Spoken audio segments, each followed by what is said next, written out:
Meydka madaxweynihii hore ee Soomaaliya Allaha u naxariistee Cali Mahdi Maxamed oo Arbacadii ku geeriyooday cisbitaal ku yaala dalka Kenya kadib markii uu haleelay cudurka halista ah ee Covid-19 ayaa maanta diyaarad khaas ah oo sida meydka waxa ay ka soo degatay garoonka diyaaradaha Aadan Cadde International Airport ee magaalada Muqdisho.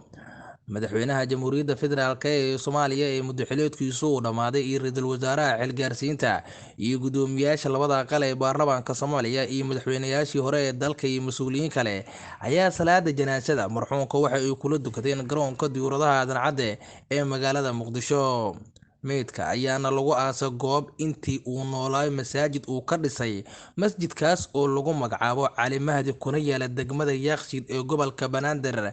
Aaska marxuumka kadib ayaa waxaa warbaahinta la hadlay guddoomiyaha gobolka Banaadir ahna duqa magaalada Muqdisho Cumar Maxamed Maxamuud Cumar Finish iyo wasiirka amniga ee xukuumadda federaalk ee Soomaaliya Xasan Xundube Jimcaale, kuwaas oo ka tacsiyay geeridii ku timid Allaha u naxariistay madaxweynihii hore ee Soomaaliya. Ilaahay subxaanahu wa ta'aala ayaa mahad leh.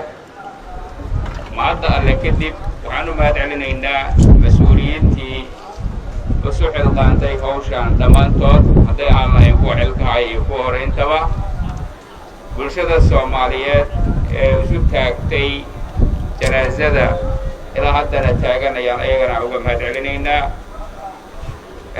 mahadnaqaa kadib Ilaahay subxaanahu wa ta'aala ha u naxariisto samriga iimaanna ha ka siiyo guud ahaan bulshada Soomaaliyeed gaar ahaan qoyskii iyo eheladii uu ka baxay madaxweynihii hore marxuum Cali Mahdi Maxamed.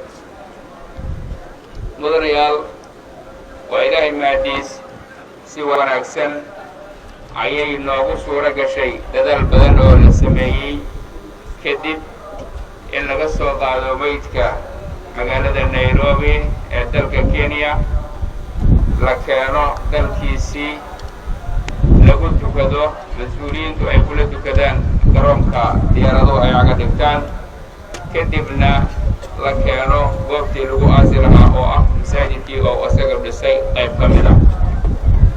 Ilaahay baa mahad leh.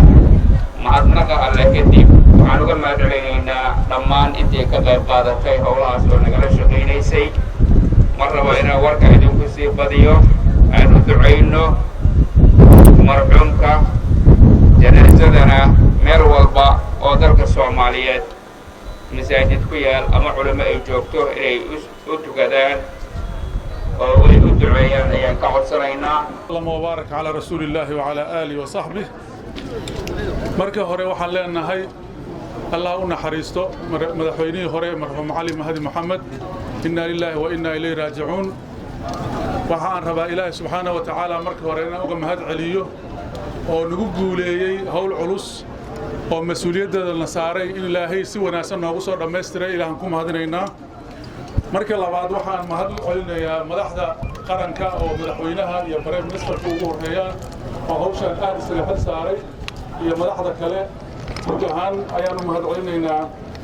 waxaa kaloo aan si gaar ah u mahad celinayaa guddoomiyaha gobolka Banaadir oo guddigii anigu aan horjoogaha u ahay ka mid ahaa iyo wasiiradii kale nagula jiray oo si howlkarnimo ah u wada shaqeeyey oo muujiyey karti iyo dulqaad fara badan. sidoo kale waxa aan mahad u celinayaa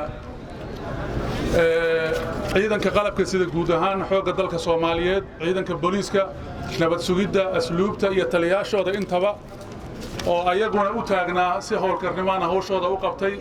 ayaga iyo qoysaskooda iyo dhammaan waa mahad ballaaran aan u soo jeedinaynaa. waxaa kaloo ayaguna mahad mudan qoyska oo uu hogaaminayo imaamka iyo ugaaska iyo dhammaan dhaqanka dhan oo ayaguna ilaa habeen hore ilaa shalay ilaa maanta ilaa xalay u taagnaa ayaguna qaabilaad iyo wada shaqayn ayaan ayagana mahad u soo jeedinaynaa. waxaa kaloo aan mahadinaynaa waxgaradkii Soomaaliyeed ee joogay magaalada Nairobi oo ayaguna hawl culus soo qabtay oo ka soo meydka maamuuskiisa ka soo bilaabay magaalada Nairobi ilaa Muqdisho laga keeno. guud ahaan ummadda Soomaaliyeed meel kastoo ay joogaan si gaar ah ayaan ugu mahad celinaa dadka Muqdisho jooga oo runtii dulqaad muujiyey maanta oo Jimco ahayd oo jidad badan la xiray inay dulqaad weyn muujiyaan aadaan ugu mahadinaynaa ayagana. ummadda Soomaaliyeed meel kastoo ay joogto waxaan uga mahad celinaynaa istixqaamka iyo dulqaadka waxaana ilaahay uga barinaa subxaanahu wa tacaala marxuumka inuu u naxariisto